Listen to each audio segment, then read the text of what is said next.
Hey guys, Assalamualaikum semua. So guys, welcome back to my channel Didildo.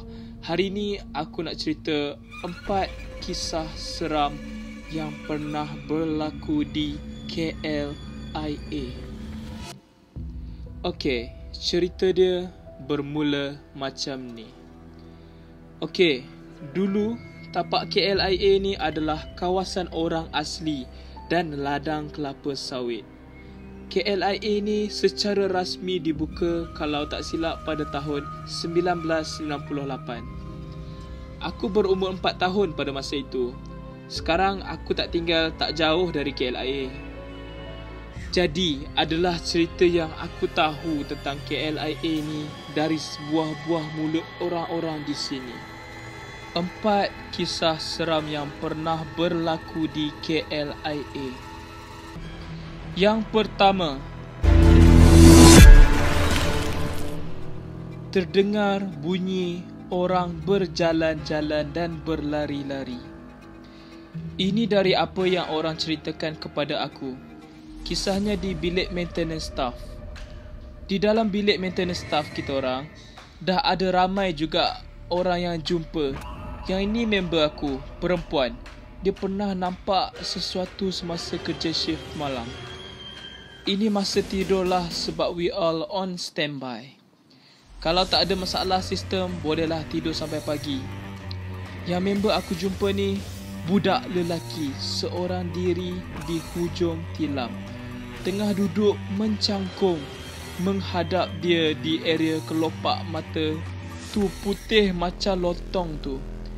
Yang seorang lagi sama juga, tetapi betul-betul di tepi tilam sederet dengan kepala member aku ini.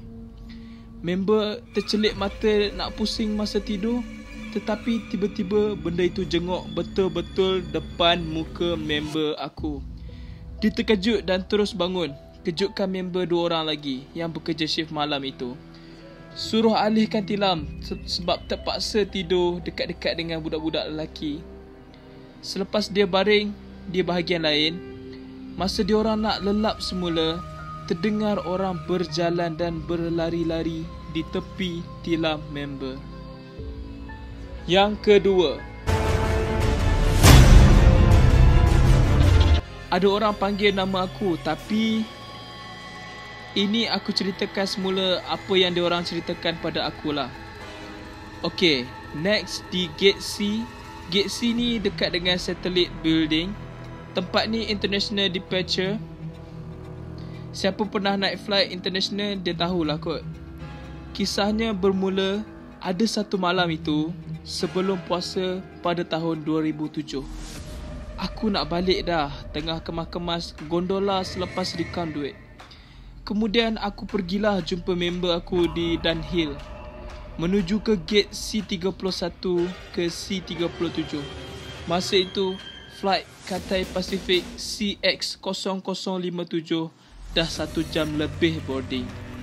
Selepas pergi jumpa member aku tu, aku pun pergilah tandas berhampiran travelator itu. Aku tengok tak ada orang, lenggang gila floor tu. Gate pula semua dah close. Keluar dari tandas tu, aku terdengar orang panggil nama aku dari mezzanine floor satellite. Aku tengok tak ada orang. Masa itu restoran rimba pun dah tak ada orang. Yang ketiga,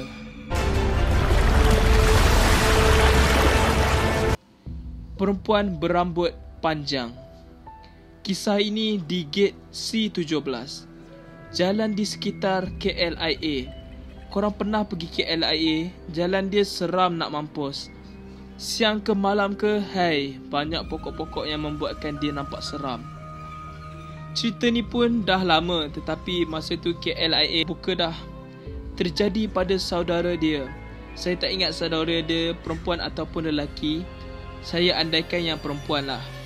Ceritanya, setiap pagi lebih kurang jam 3-4 pagi, saudara dia akan hantar suami dia pergi di KLIA. Dia bawa anak-anak mereka sekali yang sedang tidur.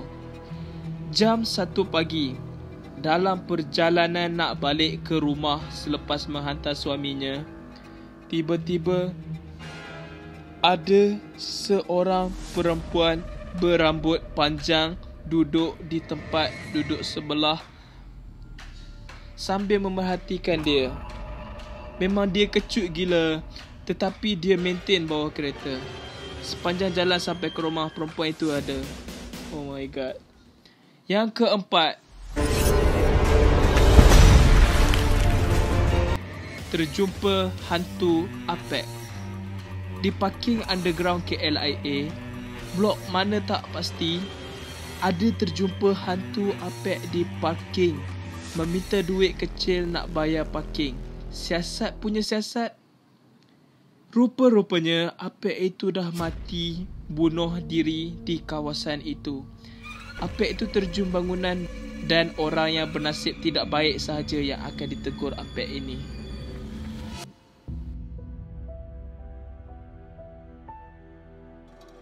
I hope you guys suka video-video macam ni. Kalau korang suka, please share ataupun like video ni. Siapa yang belum subscribe, please subscribe. And see you guys in the next video. I love you guys so much. Assalamualaikum. Bye-bye.